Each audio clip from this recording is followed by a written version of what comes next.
আজ কলকাতায় 18টি মুসলিম সংগঠন প্রতিবাদ করতে গিয়ে তাদেরকে বেধড়কভাবে পিটানো হয়েছে এবং মারা হয়েছে, এবং এই পিছনে কি প্রতিক্রিয়া দিলেন?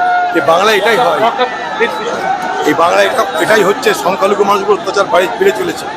একদিকে বিজেপি সংখ্যালঘু মানুষের অত্যাচার করছে, তার সঙ্গে সঙ্গে তৃণমূল পাল্লা দিয়ে সংখ্যালঘু মানুষের অত্যাচার তাদের স্বার্থকে আজকে কোনোভাবেই পূরণ দিচ্ছে না।